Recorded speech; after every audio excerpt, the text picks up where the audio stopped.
그림 속의 소녀. 옛날 어느 마을에 맹시성을 가진 사람이 과거 시험에 급제한 주씨와 함께 장안에 머물고 있을 때의 일이었습니다. 어느 날 소풍을 나온 두 사람은 근교에 있는 절로 들어갔지요.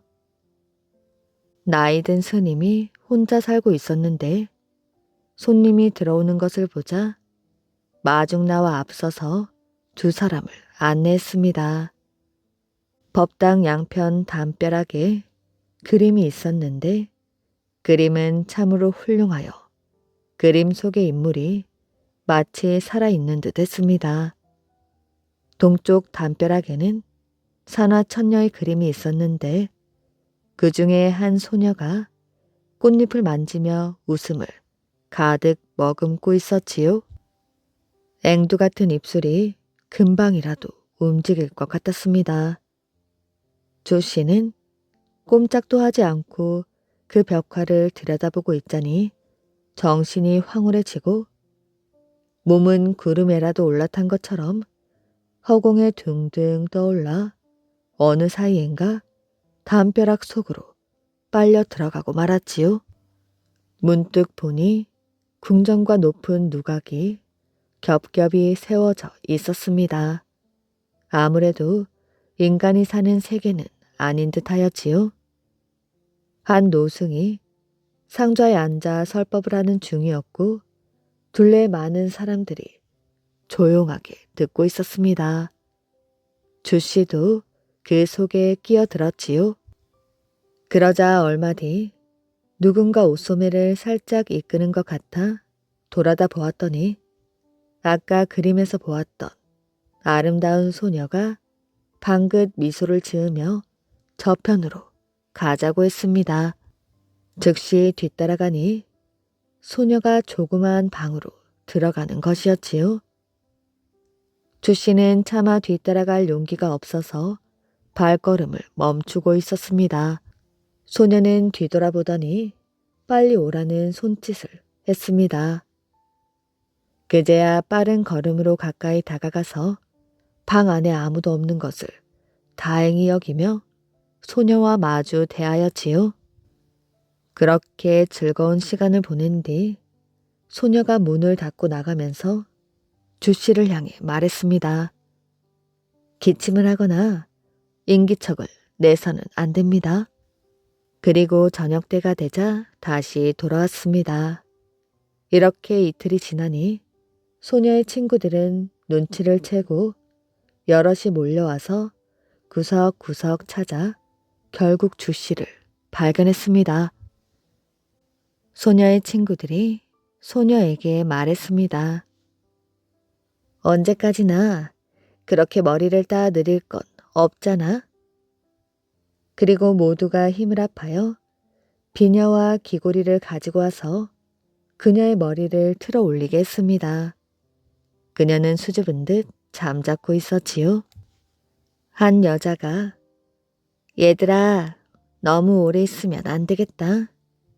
아무래도 귀찮아할지 모르니까 하고 말하자 친구들은 일제히 웃음을 터뜨리며 돌아가 버렸지요. 그런데 잠시 뒤 벼랑간 군화 소리가 뚜벅뚜벅 가까워 오며 쇠사슬 끌리는 소리까지 나더니 왁자지껄 떠드는 소리가 들려왔습니다. 소녀가 깜짝 놀라 주씨와 마찬가지로 밖을 내다보았지요. 그러자 검은 얼굴을 한 저승사자가 쇠사슬을 감아지고 한 손에는 철창을 든 채로 서 있었고 둘레에는 많은 여인들이 둥그렇게 둘러서 있었습니다. 저승사자가 말하였지요. 다 나왔느냐? 네, 다 나왔습니다. 여인들이 일제히 대답했습니다. 만약 방 안에 인간을 감추어 두는 자가 있으면 지금 당장 고에 바치거라. 나중에 살려달라고 빌지 말고. 여인들은 다시 먼저와 마찬가지로 없습니다 하며 대답했습니다.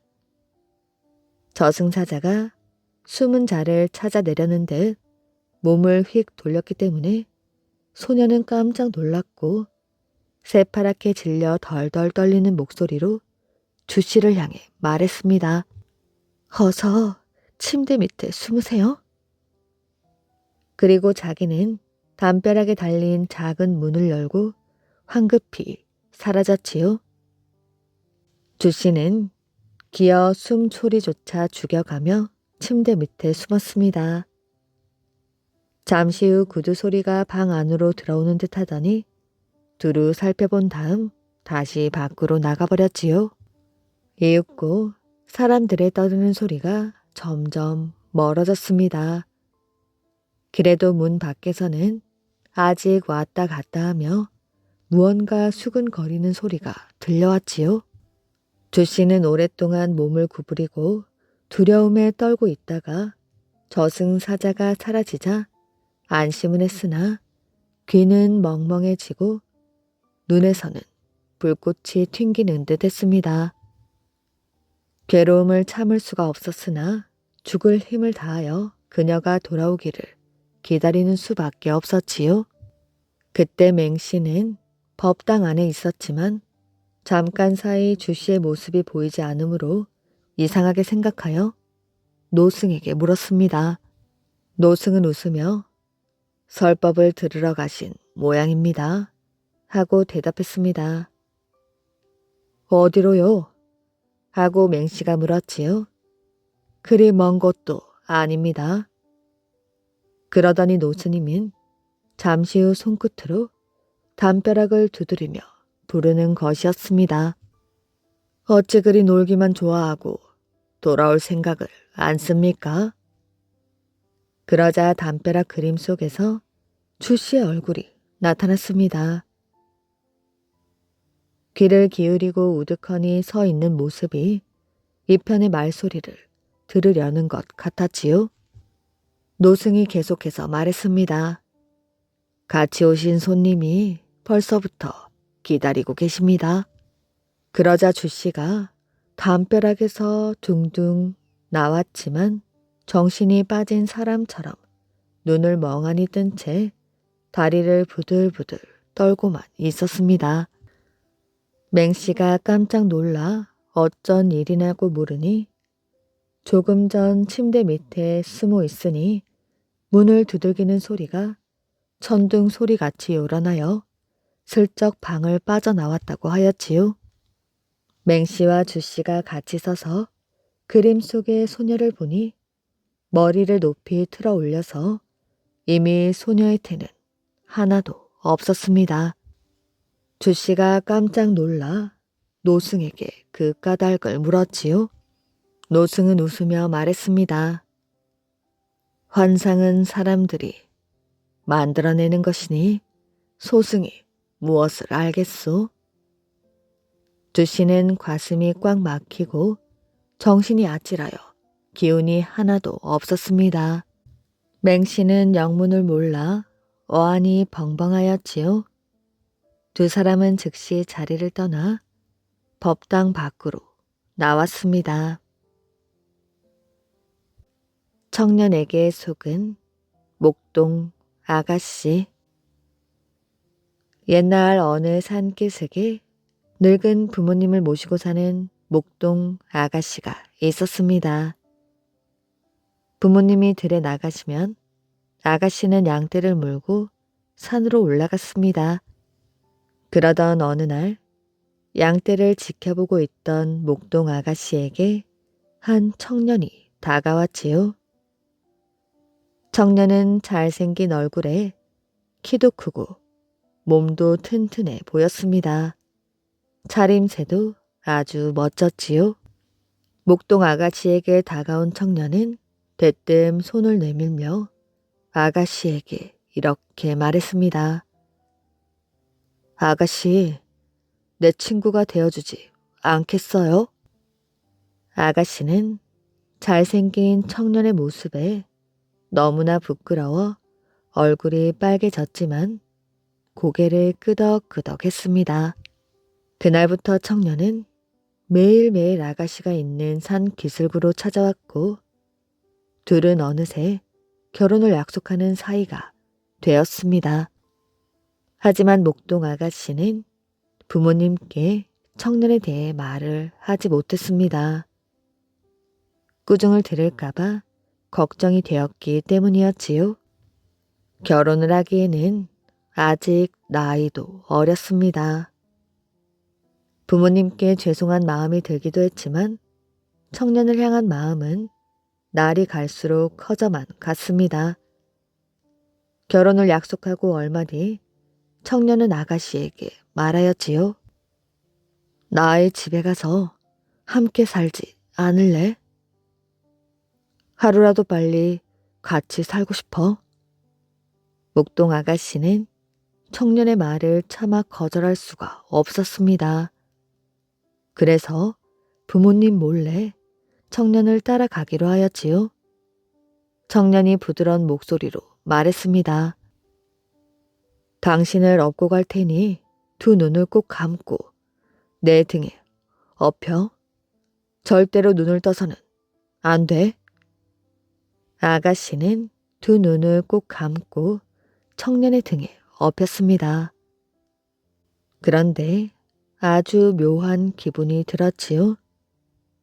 마치 바람을 가르며 하늘을 나는 것 같기도 하고 꿈속을 헤엄치는 것 같기도 했습니다.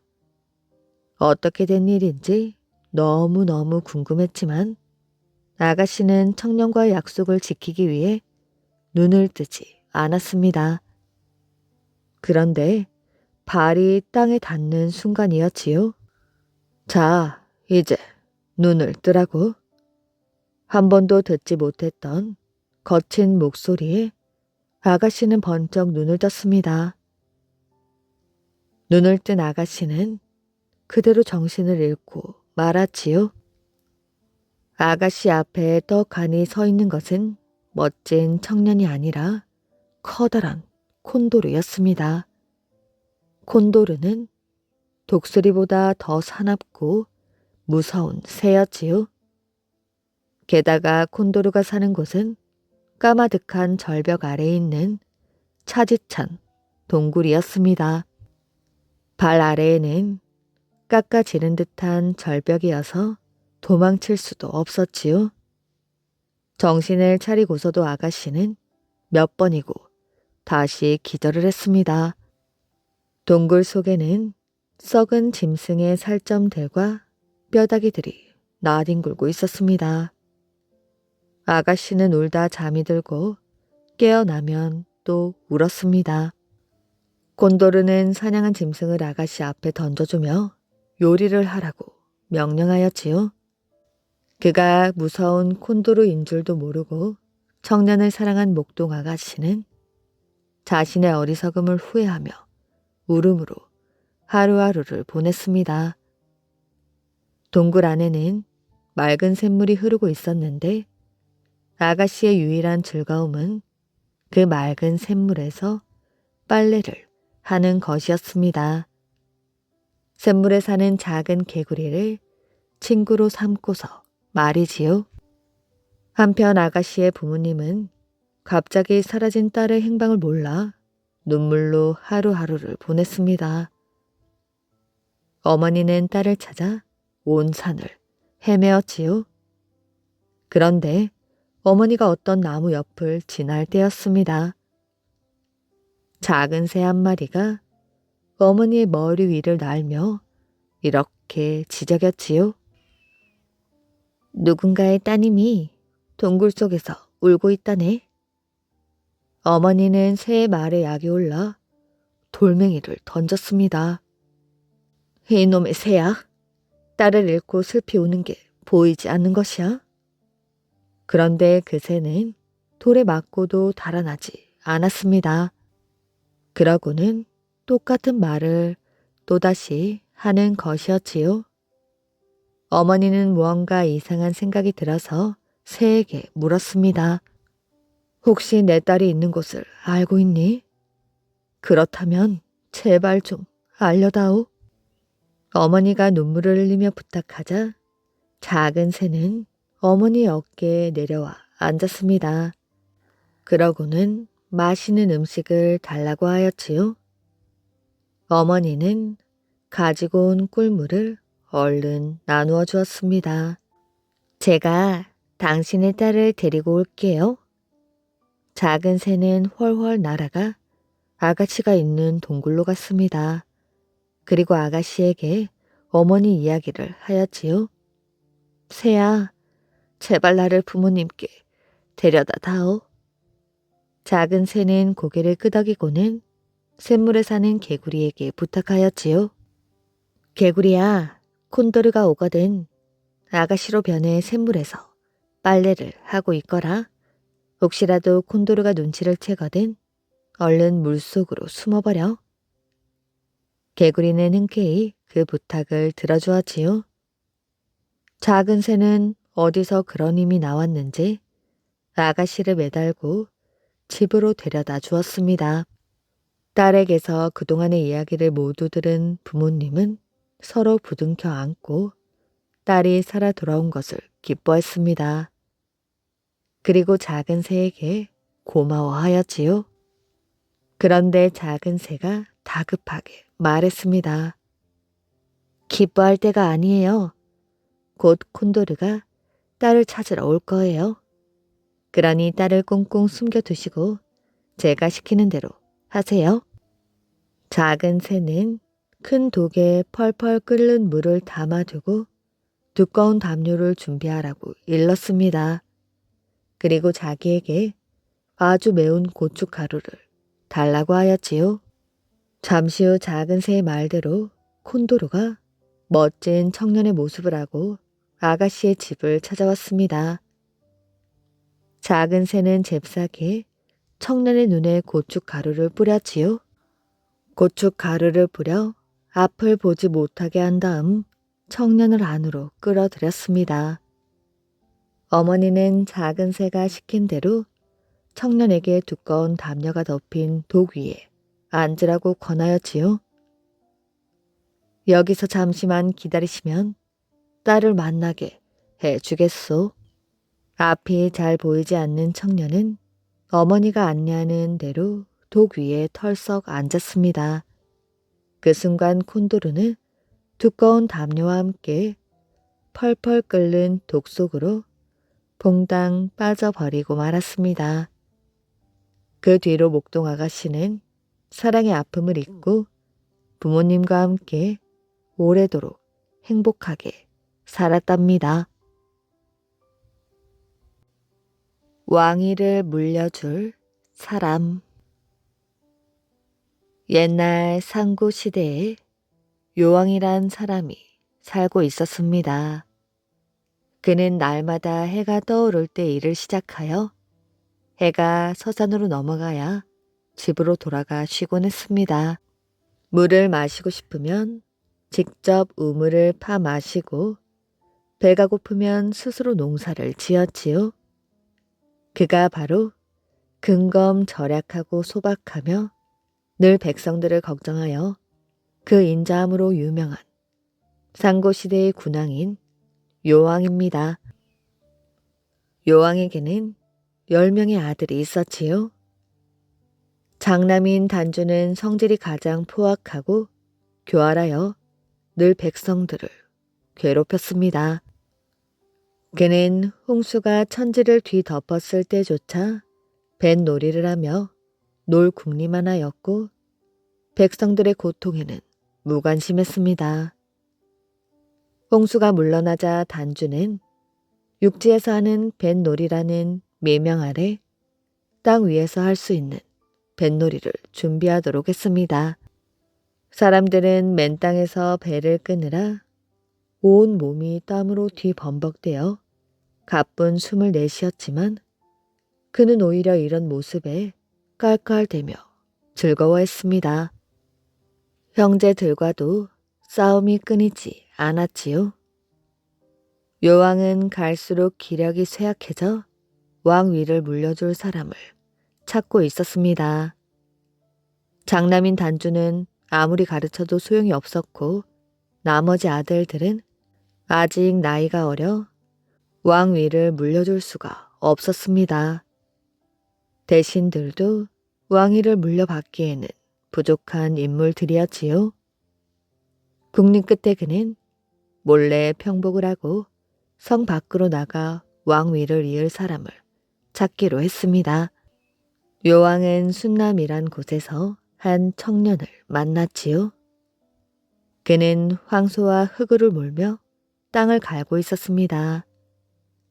그러나 청년의 손에는 있어야 할 채찍 대신 키가 들려 있었고 그는 그저 키를 몇 번씩 두드리기만 할 뿐이었습니다.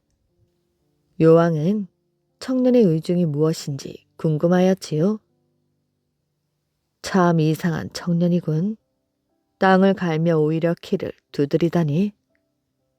저 행동은 과연 무슨 의미일까? 이때 백발의 노인이 맞은편 산에서 땔감을 메고 내려왔습니다. 노인을 본 청년은 하던 일을 멈추고 노인의 짐을 받아서는 바로 산 비탈을 내려갔지요. 요왕은 그 노인에게 다가가 인사를 하며 물었습니다. 어르신, 저 젊은이가 아드님입니까? 아니요. 저분은 우리 마을의 젊은 수령인데 댁이 이 근처지요. 나야 마을 사람이지. 마을 수령인 자가 어르신의 짐을 왜 대신 들어주는 겁니까? 저분은 어려움에 처한 사람이라면 누구든 다 도와주신다네. 그리고 비록 수령이긴 하지만 다른 사람이 자기 일을 대신하는 것을 절대로 용납하지 않는다오. 방금 전까지 그가 직접 땅을 가는 모습을 보지 않았나? 요왕은 그 젊은이가 무척 마음에 들어 젊은이에게 물었지요. 자네 이름이 무엇인가? 순이라고 합니다. 이 어르신이 말씀하신 것이 모두 사실인가? 어르신이 과찬의 말씀을 하신 것이지요. 사실 전 해드린 것이 아무것도 없습니다. 젊은이의 겸손한 태도에 탐복한 요왕은 그를 아래 위로 찬찬히 훑어보았습니다. 그에게서 남들과 다른 기운이 느껴졌지요. 요왕이 다시 물었습니다. 조금 전 밭을 갈 때 왜 키를 계속 두드렸는지 이유를 말해줄 수 있겠나? 수는 쑥스러워하며 말하였지요. 소가 비록 짐승이긴 합니다만 절 위에 이미 많은 수고를 했습니다. 제가 그런 소를 채찍으로 친다면 양심 없는 행동이 아니겠습니까? 그래서 키를 두드려 내는 소리로 잠시 놀래주기만 하는 것이지요. 그의 대답이 끝나자마자 요왕은 순의 손을 꼭 잡으며 그의 마음 씀씀이를 칭찬했습니다. 요왕은 속으로 생각하였지요. 가축을 아끼는 마음뿐만 아니라 뛰어난 재능도 있구나. 이 젊은이가 군주가 된다면 인재도 제대로 등용할 것이야. 정말 보기 드물게 현명한 청년이군. 노인과 수는 이 남자의 행동에 영문을 몰라 어찌할 줄을 몰랐습니다. 두 사람이 물었지요. 그런데 당신은 누구십니까? 나는 요라고 하네. 바로 자네들의 왕이지. 두 사람은 그의 대답에 놀라 잠시 멍하니 서 있다가 급히 무릎을 꿇었습니다. 요왕은 그들을 일으켜 세우며 자기 의중을 털어놓았습니다. 요왕의 말을 들은 노인은 잘됐다고 기뻐했습니다. 하지만 수는 정중하게 거절하였지요. 저는 그리할 수가 없습니다. 요왕이 말했습니다. 그럼 이리 하세. 나와 함께 성으로 돌아가서 다른 사람들이 자네를 어찌 평가하는지 보고 그때 가서 다시 말해보세나. 그렇게 하여 수는 요왕을 따라 성으로 갔습니다. 군신들의 질문에 그는 청산유수로 대답하였지요. 나라의 미래와 백성들의 생활에서부터 적의 침략을 막는 문제까지, 그리고 천문에서 지리까지 통달하지 않은 분야가 없었습니다. 대신들도 청년의 뛰어난 재능에 입을 다물지를 못했습니다.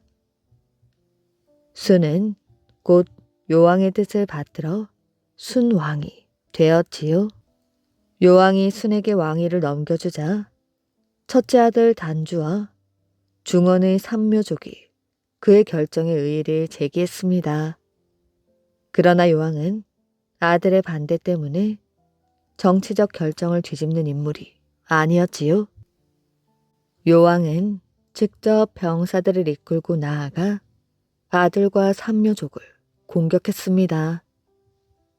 당시 삼묘족의 우두머리는 생포되었고 패배를 직감하고 남쪽까지 도망간 아들 단주는 결국 도주로가 막혔음을 알아차리고 바다에 뛰어들어 스스로 목숨을 끊었다고 합니다.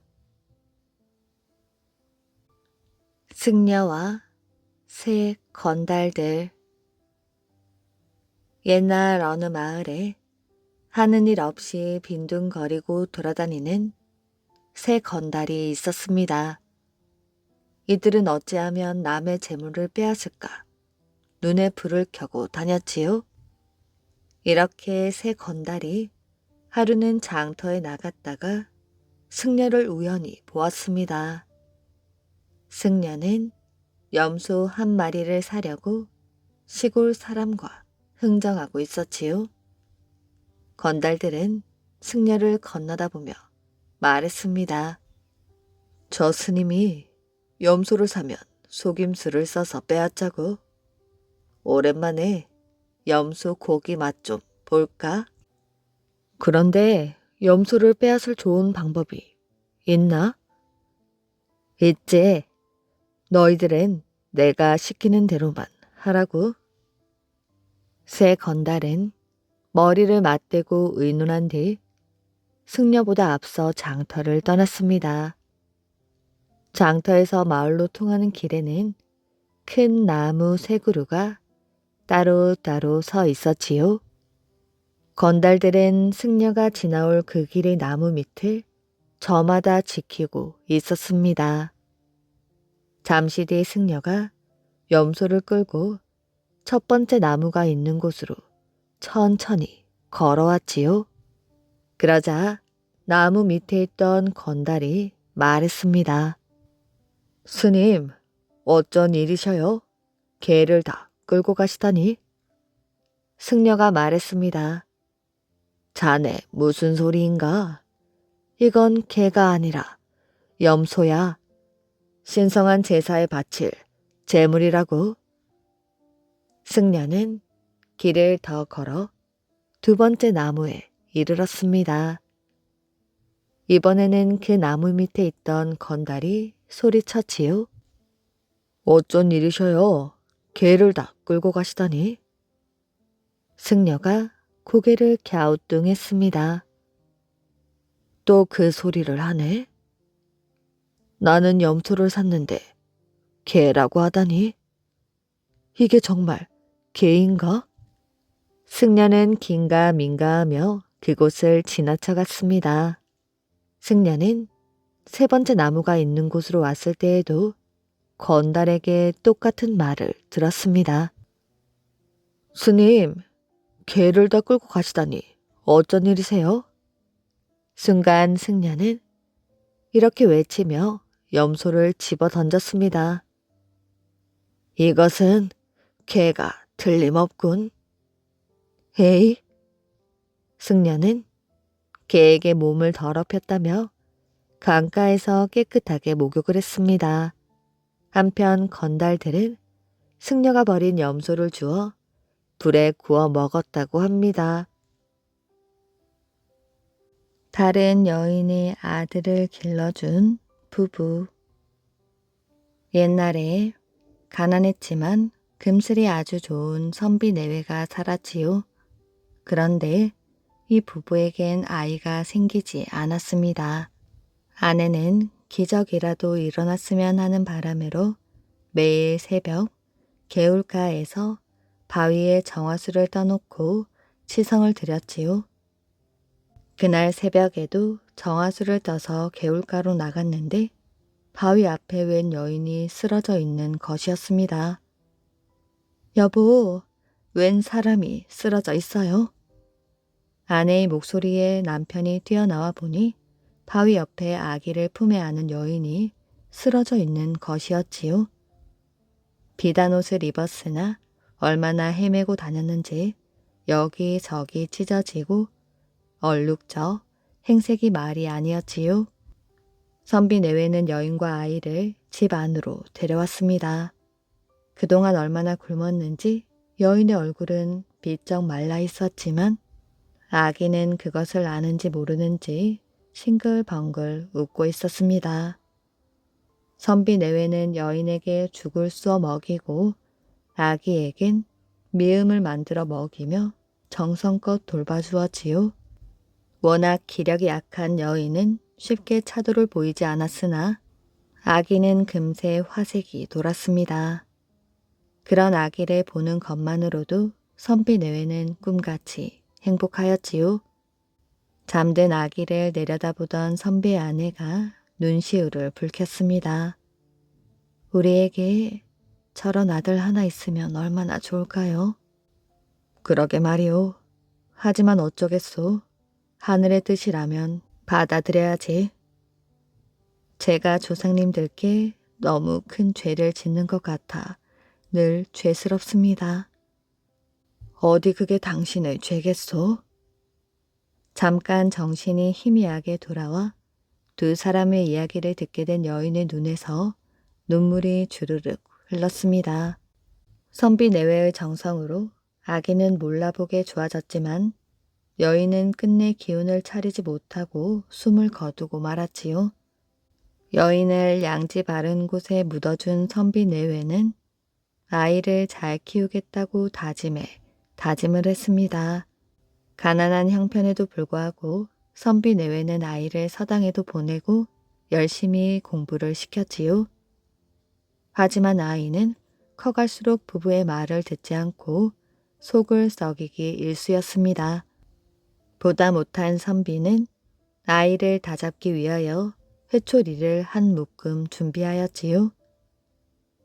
내 속으로 낳은 자식이 아니라고는 생각한 적이 한 번도 없었기에 회초리를 때릴 때마다 부부는 뒤돌아서 눈물을 흘려야 했습니다. 한 묶음의 회초리 중 하나가 남았을 때 선비가 병을 얻어 자리에 눕고 말았지요. 하필이면 그때 아들은 한양의 과거를 보러 가야 했습니다. 선비의 아내는 병든 아버지를 어머니에게 맡겨두고 갈 수 없다고 버티는 아들의 등을 억지로 떠밀며 과거를 보라고 한양으로 보냈습니다. 그런데 선비의 병은 나날이 깊어만 갔습니다. 여보, 아들이 돌아오거든 하나 남은 저 회초리를 전해주시오. 스스로 옳은 길이 아니라 여겨질 때마다 저 회초리를 보며 옳은 길로 가라는 이 아비의 뜻을 잊지 말라고 전해주오. 선비는 끝내 아들을 기다리지 못하고 저 세상으로 떠나고 말았습니다. 아내는 선비를 멀리 보낼 수가 없어 매일 새벽 치성을 드리던 바위 옆에 봉분을 만들었지요. 선비의 아들은 장원급제를 하여 금이 환영을 하였지만 아버지의 죽음 앞에 대성통곡을 했습니다. 아들은 바위 옆에 있는 아버지 무덤 옆에 초막을 짓고 3년간 심요살이를 했지요. 그러면서 아버지가 남겨준 회초리를 머리맡에 두고 옳은 길이 아니면 가지를 않겠다고 굳은 결의를 다졌습니다. 3년이 지나고 아들은 나라의 부름을 받고 한양으로 올라가야 하였지요. 하지만 홀로 남겨진 아버지 산소가 걱정이었습니다. 아들은 아버지 혼자 외로울까 아버지께서 남겨주신 회초리를 봉분 옆에 묻어주고 떨어지지 않는 발걸음을 옮겨야 하였지요. 그렇게 한양으로 올라간 아들은 혼인을 하여 아들도 낳고 벼슬길 또한 승승장구하여 높은 자리에 올랐습니다. 세월은 흐르고 흘러 어머니마저 노안으로 세상을 떠나고 말았지요. 아들의 도리로 어머니를 아버지 옆에 모시고자 운구를 모시고 고향으로 돌아왔지요. 그런데 아버지 봉분 옆에 나무 한 그루가 곧게 자라있는 것이 보였습니다. 자신이 고향을 떠나면서 아버지 무덤 옆에 회초리를 묻었던 자리였지요. 아들은 아버지의 산소를 근처 언덕 위로 이장하고 그 옆에 어머니를 나란히 모셨지요. 그때부터 사람들은 이 나무를 회초리 나무라 불렀다고 합니다. 청상과부의 한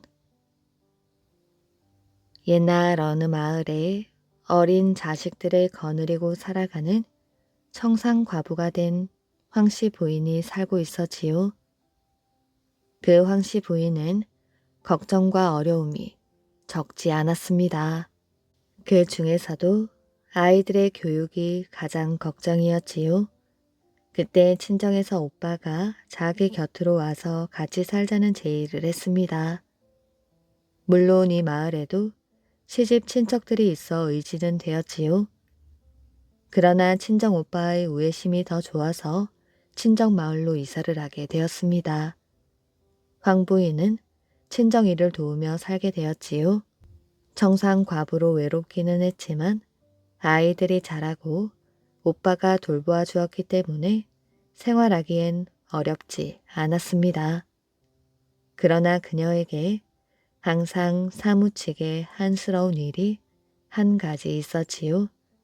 그것은 남편 송씨가 죽을 때 살림이 넉넉하지 못하여 장례를 제대로 치르지 못하고 선산 아래 양지 바른 곳에 허술하게 장사를 지낸 일이었습니다.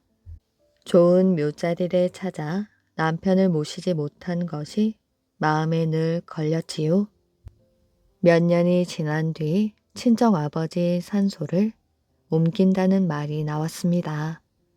오빠는 지간과 같이 명당 자리를 찾다가 오랜만에 좋은 맷자리를 구해서 돌아왔지요.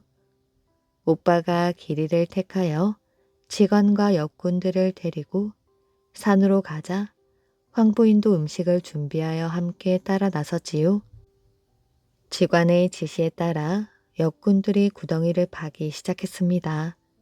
황부인은 역군들이 먹을 음식을 마련하기 위하여 솥을 걸어놓고 밥을 짓고 국을 끓였지요. 점심때가 되어 광중을 만들어 놓고 모두 점심을 먹게 되었습니다. 황부인은 지금이 자신의 한을 풀기에 가장 좋은 기회라 생각하고 계략을 꾸몄지요. 오빠는 살림이 넉넉하니 아버지 묘차리는 다른 곳에 새로 구하면 되겠지. 이렇게 생각하고 어떤 수단을 써서라도 이 맷자리에 자기 남편을 묻으리라 결심하였습니다. 오빠에게 그냥 좋은 말로 양보해달라고 말해보아야 소용없는 일이었지요. 그녀는 슬그머니 일어나서 큰 물병 하나를 챙겨 치맞춤에 감추고 광중에 들어가 그것을 쏟았습니다. 잠시 후 점심 식사를 마친 오빠가 광중 바닥을 살펴보니 물기가 있었지요. 깜짝 놀란 오빠는 직원을 쳐다보았습니다. 오빠, 왜 그러세요? 이상하다. 이럴 수가 있나? 광중 안에 물기가 있네요. 어떻게 이런 자리에 아버지를 모실 수가 있겠어요? 아버지 묘자리는 다시 좋은 곳을 구해서 쓰시지요. 이 자리는 버리기가 아까우니 불쌍한 우리 송서방이나 써야겠어요. 오빠는 불쌍한 누이 동생을 바라보며 고개를 끄덕끄덕했습니다. 그래서 그 부인은 남편 송씨를 그 자리에 이장하였지요. 그 송씨 부인의 자식들이 출세하고 후손들이 번창하여 이 묘에는 지금까지 꽃이 끊이지 않고 있다고 합니다. 두 여인의 가마. 옛날에 9군데에서 오는 길인 9거리라는 곳이 있었습니다. 이 9거리에는 큰 주막이 하나 있었지요. 전국의 장사꾼들과 과거를 보기 위해 한양으로 가는 선비들이 모여들어 항상 북적거리는 이 주막에는 옛날부터 전해 내려오는 전설이 하나 있습니다. 어느 날인가 떠돌이 놀이패들이 주막 안쪽에 자리를 잡고 재주를 부리기 시작하였지요. 신명 나는 농악놀이에 사람들이 모여들기 시작했고 웬 가마 한 채가 도착하였습니다. 가마꾼들은 가마를 내려놓고 구경꾼들이 모인 곳을 기웃기웃 거렸지요. 그때 다른 쪽에서도 똑같은 가마가 와서 먼저 온 가마 옆에 내려놓고 그들도 역시 사람들이 모여있는 곳을 비집고 안으로 들어갔습니다. 어린 소녀가 색동 저고리를 입고 부채를 가지고 밧줄 위에서 신기하게 춤을 추었지요. 얼마 지나지 않아 소녀의 재주 부리기가 끝나고 젊은 줄꾼이 줄에 올라가 앉았다 섰다 하며 재주를 부렸지요. 가마꾼들이 시간 가는 줄 모르고 공연에 쏙 빠져 있다가 정신을 차려보니 해가 기울어져 있었습니다. 그들은 시간을 너무 지체한 것을 알고 가마를 메고 서둘러 출발하였지요. 나란히 놓인 가마가 바뀌었다는 생각조차 못하고 가마꾼들은 길을 재촉했습니다. 그런데 먼저 출발한 가마는 공주에서 청주로 가는 가마였지요.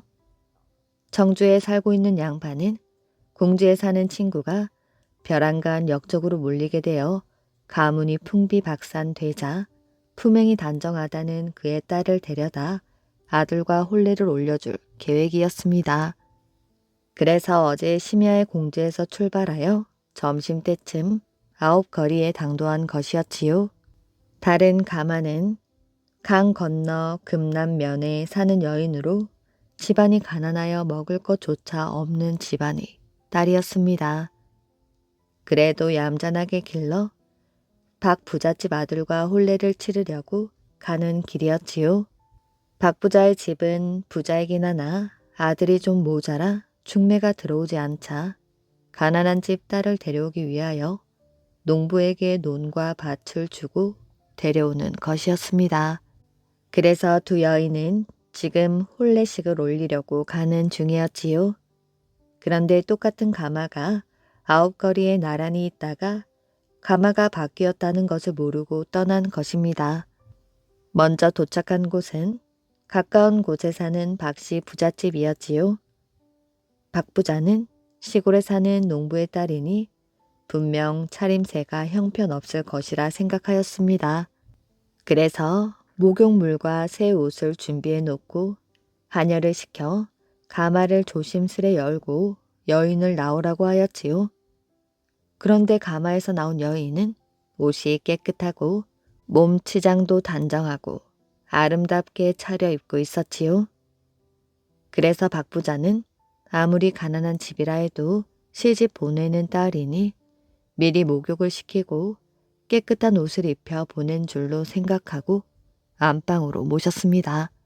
한편 다른 가마는 청주를 향해 재촉하며 가고 있었지요. 오늘 안으로 돌아가야 내일 혼례를 치를 수가 있었습니다. 9거리에서 빼앗긴 시간 때문에 청주에 늦게 도착하니 어두워지기 시작하였지요. 주인은 가마꾼들에게 수고했다 말하며 아무에게도 말해선 안 된다고 다시 한번 주의를 주었습니다. 주인은 하인들에게 술값으로 돈꾸러미 한 뭉치를 주었지요. 그리고 하녀를 시켜 가마에서 내린 친구의 딸을 준비한 방으로 모시게 했습니다. 그런데 가마에서 내리는 모습을 보니 여러 번 꿰맨 남루한 옷에 목욕도 하지 않은 듯 얼굴도 검게 보였지요. 이 친구가 역적의 누명을 쓰더니 딸에게 남루한 옷을 입혀 변장을 시켜 보냈구먼. 그는 하녀에게 일러 목욕을 시킨 뒤 새 옷으로 갈아입혔지요. 그리고 다음날 사람들이 모인 가운데 성대하게 혼례식을 올렸습니다. 그 뒤 세월은 많이 흐르게 되었지요.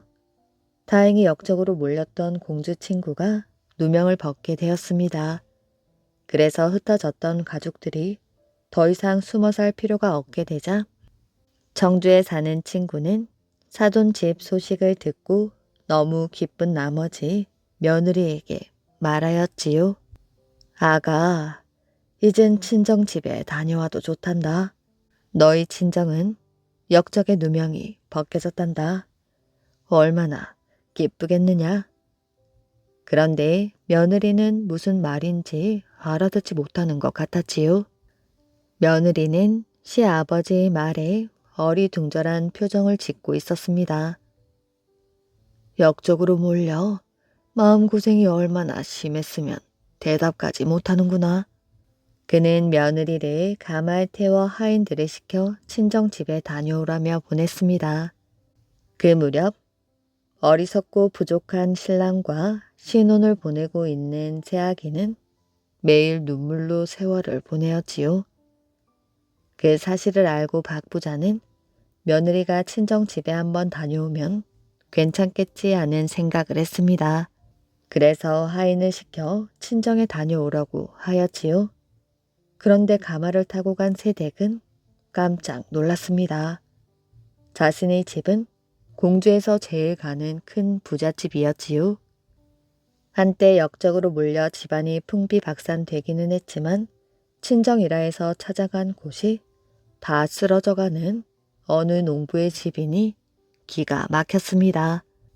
농부의 딸 또한 깜짝 놀랐지요. 친정집이라고 간 곳이 처음 와보는 큰 마을에 으리으리한 기와집이었기 때문이었습니다. 뒤늦게 가마가 바뀐 사실을 알고 양쪽에서는 어떻게 수습해야 할지 난감하였지요. 복잡한 9거리에서 생긴 일이었습니다. 아름다운 여인을 건져 올린 어부. 아주 오랜 옛날 인디언 부족에 두 젊은이가 있었지요. 한 명은 추장 사위인 푸른 매였고 다른 한 명은 그의 친구인 붉은 매라 불렸습니다.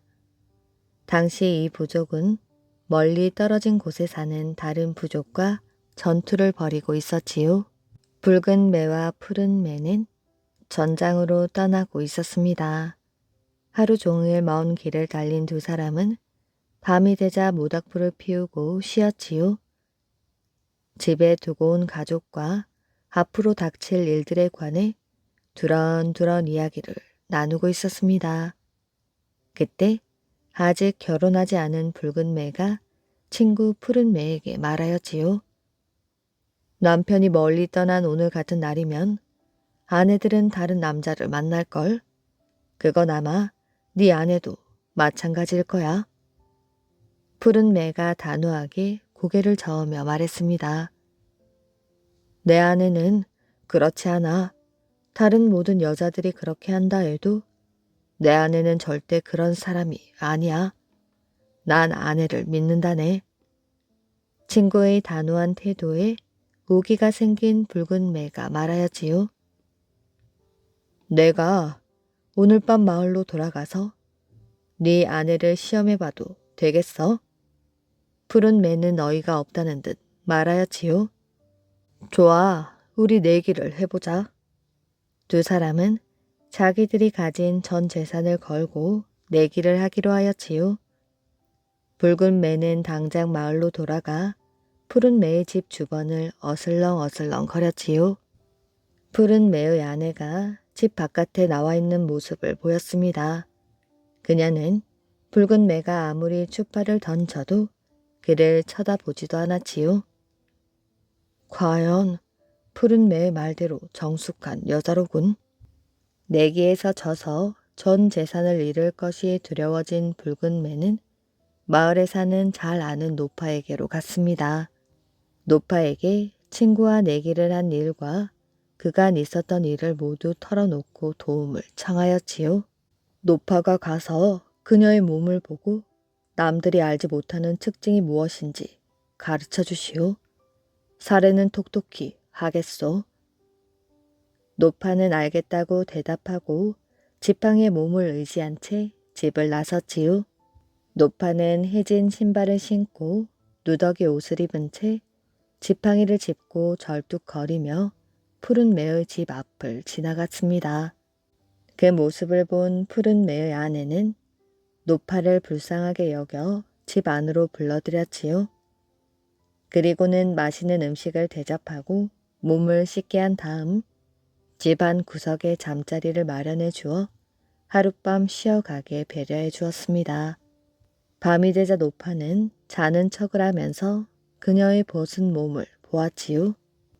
그녀가 뒤돌아섰을 때 노파는 등에 검은 점이 있는 것을 보았습니다.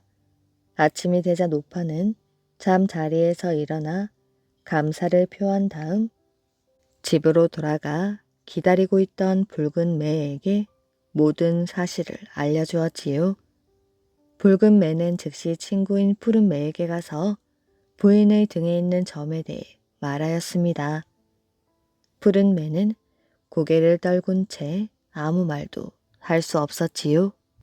잠시 후 그는 고개를 들고 친구에게 말했습니다. 친구로서 맺은 약속을 지키겠네. 지금 집으로 돌아가서 집과 돈, 말 가축들을 모두 주겠어. 푸른 매는 그날 밤 집으로 돌아가 전 재산을 붉은 매에게 주었지요. 그리고는 커다란 가죽 가방을 준비해 돈과 식량, 요리 도구를 넣은 다음 아내에게 그 속에 들어가라고 했습니다. 우린 지금 즐거운 여행을 떠날 거요. 그러니 당신은 가장 좋은 옷을 입고 이 가방 속에 들어가도록 해요. 뜨거운 햇빛에 당신 피부가 상할까 두려워 그러오.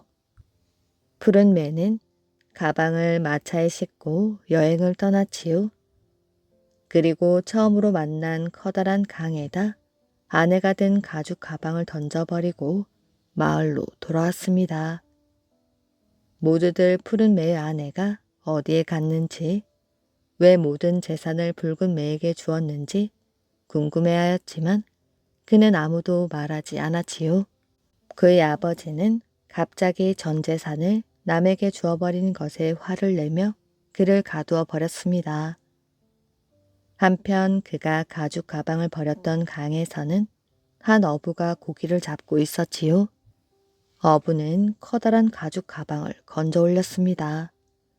그런데 그 속에 아주 예쁜 여인이 들어있는 것이 아니겠어요? 그는 여자를 자기 집으로 데려가려고 했습니다. 그러나 여자는 가기 전 자기와 옷을 바꿔 입자고 하였지요. 여자가 입고 있던 옷은 아주 값비싼 것이어서 기꺼이 그렇게 했습니다. 당시 어부가 속한 부족은 전쟁을 준비하고 있었습니다. 남자 옷을 입은 푸른 매의 아내는 다음날 아침 전쟁에 참여하러 나갔지요.